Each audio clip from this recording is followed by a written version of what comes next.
A graça e a paz do Senhor Jesus, tudo bem com vocês? Hoje nós vamos dar continuidade à nossa leitura do Evangelho segundo escreveu Lucas. Ontem nós paramos no capítulo 2, no versículo 26. Hoje a gente vai começar a ler aqui do versículo 27. Vamos continuar falando ali sobre aquele homem de fé, aquele homem temente a Deus, chamado Simeão, né? O nome Simeão é algo assim, uma curiosidade. O nome Simeão significa aquele que ouve a Deus. É o mesmo nome de Simão, Simão Pedro. Simão Pedro era o homem que ouvia a Deus, né? E depois se tornou Pedro, né? Que significa Pedro, que vem de Cefas, pedra. E Jesus ele muda o nome de Pedro quando Pedro responde para ele quem ele era, que ele era o filho do Deus vivo. Daí Jesus ele dá o nome de Pedro de Cefas, né? E aqui está Simeão, aquele que ouve a Deus, e realmente era um homem temente que ouvia a Deus e obediente a Deus. Versículo 27. Guiado pelo Espírito Santo, Simeão foi ao templo, quando os pais levavam o menino Jesus ao templo para fazer o que a lei manda. A gente nota aqui que Maria e José estavam aqui sendo obediente à lei. E como eles estavam aqui levando o seu primogênito para apresentar no templo como manda a lei. E a gente nota que Deus ele preparou esse momento, porque quem que levou Simeão até o templo? Foi o Espírito de Deus, né? Então o Espírito de Deus leva Simeão até o templo. Isso nos traz como aprendizagem que nós precisamos viver uma vida conectados com Deus, uma vida no Espírito, né? Como o apóstolo Paulo fala, né? Nós precisamos viver uma vida no Espírito para que a gente possa discernir o que é espiritual. E aqui Simeão ele discerniu muito bem, porque ele vivia conectado com Deus. Então o Espírito de Deus leva ele para o templo, para o momento em que o Espírito de Deus, o momento em que Deus preparou, né? E Deus preparou esse momento. Então Simeão pegou o menino no colo, louvou a Deus e disse, aqui é o cântico de despedida de Simeão, tá? Ele canta assim, agora o Senhor cumpriste a promessa que fizeste, e já podes deixar este teu servo partir em paz. Pois eu já vi com os meus próprios olhos a tua salvação, que preparastes na presença de todos os povos. Uma luz para mostrar o teu caminho a todos os que não são judeus, e para dar glória a teu povo Israel. Glória a Deus, aleluia. Que louvor lindo, que louvor maravilhoso. E esse louvor é o louvor de despedida de Simeão. Que logo no começo ele fala assim, agora o Senhor já cumpriu, né, aquilo que o Senhor me deu como promessa, e eu aguardei até hoje, né, em obediência, e agora se cumpriu. E eu peguei no colo esse menino, né, que me trouxe a visão da salvação. Ali ele já profetiza que a salvação viria através daquele menino. E que a salvação, ele mostra aqui no versículo 31, que a salvação não era apenas para Israel, a salvação era para todos os povos. Versículo 32, uma luz mostra o caminho a todos os que não são judeus, para dar glória ao povo de Israel. Glória a Deus. Versículo 33, antes de a gente ir no versículo 33, Simeão foi um dos testemunhas, né, da missão de Cristo, né? E Lucas, ele utiliza desse exemplo de trazer uma testemunha aqui, que é Simeão. E depois, agora no versículo 33, vamos lá. O pai e a mãe do menino ficaram admirados com o que Simeão disse a respeito dele. Simeão os abençoou e disse a Maria, a mãe de Jesus, esse menino foi escolhido por Deus, tanto para a destruição quanto para a salvação. Então esse menino foi escolhido por Deus, tanto para a destruição quanto para a salvação. De muita gente em Israel. Aqui ele já mostra para Maria que Jesus seria perseguido. E muitos caminhariam para a destruição e muitos caminhariam para a salvação. Aqui ele nos mostra que Jesus ele veio para... Ele nos mostra aqui aquilo que João falou no capítulo 1, né? O evangelista João fala no capítulo 1, que todo aquele que crê em Jesus Cristo e se arrepender dos seus pecados será salvo. Mas aquele que não crê, né, será condenado. Então, assim, aqui ele já mostra que aqueles que não creram em Jesus serão condenados, caminharão para a destruição. Então ele já prevê isso aqui no versículo 35. E assim os pensamentos secretos delas serão conhecidos, e a tristeza como uma espada afiada cortará o seu coração. Maria, como uma espada afiada cortará o seu coração, Maria. Aqui ele fala, aqui ele profetiza a cruz, ele profetiza aquele momento que iria cortar o coração de Maria com uma espada. Imagine só a Maria, mãe de Jesus, vendo o filho ali sendo crucificado injustamente, carregando ali todo o pecado do mundo. Para ela não ia ser fácil. E Simeão já estava preparando aqui o coração dela. Deus estava usando o Simeão para preparar o coração dela. Versículo 36. Havia ali também uma profetisa chamada Ana, que era viúva e muito idosa. Ela era filha de Fanuel. Aqui ele tá trazendo para nós uma outra testemunha.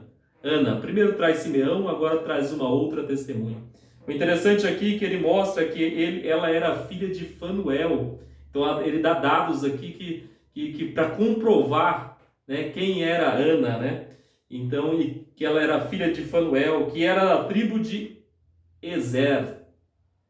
7 anos depois que ela havia casado, seu marido morreu. E agora ela estava com 84 anos de idade. Nunca saía do pátio do templo e adorava a Deus dia e noite, jejuando e fazendo orações. Naquele momento ela chegou e começou a louvar a Deus e a falar a respeito do menino para todos os que esperavam a libertação de Jerusalém. Então ali Ana era profetisa, filha de Fanuel, da tribo de Azer. Aqui Lucas ele é bem detalhista para registrar a história. E ela profetiza, né? Ela profetiza ali sobre Jesus, sobre aquele menino que iria libertar o povo de Jerusalém, que traria a libertação ao povo de Jerusalém. Versículo 39, aqui vai falar sobre a volta agora de José e de Maria, né, para Nazaré, na Galileia.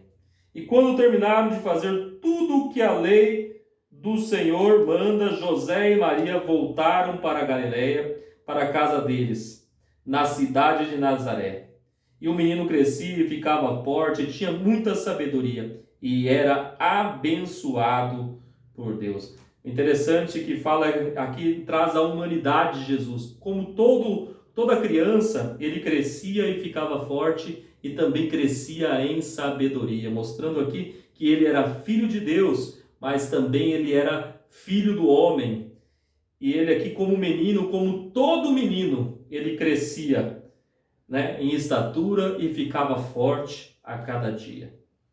Versículo 41, aqui já está falando sobre a Páscoa, sobre o Pessar, sobre a festa de Páscoa. 41. Todos os anos os pais de Jesus iam a Jerusalém para a festa do Pessar. E o que seria a festa do Pessar? A gente tem a Páscoa hoje como a ressurreição de Jesus, né? E também que também simboliza a nossa libertação. Mas o povo judeu já vinha comemorando a Páscoa já de muito e muito tempo atrás. Porque a Páscoa, o Pessar, a palavra Pessar significa passar sobre, né? E o que estava relacionado a essa festa? O Pessar era que, lembra da última praga lançada sobre o Egito? E qual era essa última praga? Era a morte dos primogênitos. Mas para o anjo da morte não matar o povo hebreu, o que eles precisavam fazer? Qual é a ordem que Deus deu ao povo hebreu? Eles precisavam o quê? Sacrificar um cordeiro. Eles precisavam passar sangue do cordeiro nos umbrais. Eles precisavam comer sem deixar sobra e deixar tudo preparado para a saída. E caso eles cumprissem, o anjo da morte não entraria na casa deles e não levaria os filhos deles, o primogênito deles, mas levaria apenas o primogênito dos egípcios. Então o anjo passa por cima, pesar, passa por cima, né? É aí que significa a Páscoa, né? Que também recebe, a gente também é comemorado como a libertação do povo de Deus da escravidão do egípcia, que durou 400 anos. Então a Páscoa simbolizava isso. Foi o tempo, então traz a lembrança. A Páscoa, a cerimônia da Páscoa trazia a lembrança da escravidão, da libertação e da restauração da identidade. E como que era esses dias de Páscoa naquela época? Era apenas um dia que se comemorava a Páscoa. E nesse dia cada família levava um cordeiro perfeito para ser sacrificado. E em memória daquilo que aconteceu no passado, eles comiam o cordeiro sem deixar sobras. E depois ficavam ali em Jerusalém mais 7 dias que eles comemoravam a festa do pão asmo, que era o pão sem fermento. E nesses 7 dias eles não poderiam comer mais nenhum alimento, eles só comiam o pão. Vamos continuar a leitura? E quando Jesus tinha 12 anos, eles foram à festa e conforme o seu costume, depois que a festa acabou, eles começaram a viagem de volta para casa. Mas Jesus tinha ficado em Jerusalém e os seus pais não sabiam disso. E eles pensavam que ele estivesse no grupo de pessoas que vinham voltando e por isso viajaram o dia todo. Então começaram a procurá-lo entre os parentes e amigos e como não o encontraram, voltaram para Jerusalém para procurá-lo. 3 dias depois encontraram o menino num dos pátios do templo, sentado no meio dos mestres da lei, ouvindo-os e fazendo pergunta a eles. Todos os que ouviam estavam muito admirados com sua inteligência e com a resposta que dava. Quando os pais viram o menino, também ficaram admirados. E a sua mãe lhe disse: Meu filho, por que foi que você fez isso conosco? E o seu pai e eu estávamos muito aflitos procurando você. E Jesus respondeu: Porque vocês estavam me procurando. Não sabiam que eu devia estar na casa do meu pai? Mas eles não entenderam o que ele disse. Então Jesus voltou com seus pais para Nazaré e continuava a ser obediente a eles, e a sua mãe guardava tudo isso no coração. Conforme crescia, Jesus ia crescendo também em sabedoria, tanto de Deus como as pessoas gostavam a cada vez mais dele. Mas como assim? Como esquecer um filho? Para a gente, dentro do nosso contexto, é algo quase impossível, né? De entender como esquecer um filho há mais de um dia, né? Que eles já estavam viajando há um dia. E quando eles perceberam que Jesus não estava lá. Mas por quê? Por que aconteceu isso? Porque naquela época eles saíram da Galiléia, de Nazaré, e estavam indo para a Judéia. Essa viagem era uma viagem longa, como eu já disse anteriormente. Então eles saíram em caravanas. Então saíram em grupos de famílias. E Jesus já tinha 12 anos de idade, estava prestes a completar a maioridade, né, para os judeus, que a partir dos 13 anos um menino homem se torna adulto, que a expressão que eles usam no hebraico se eu não me engano, é bar mitzvah, que ele se torna adulto e é feita uma cerimônia que ele se torna adulto. Então quer dizer, Jesus já era quase um homem adulto.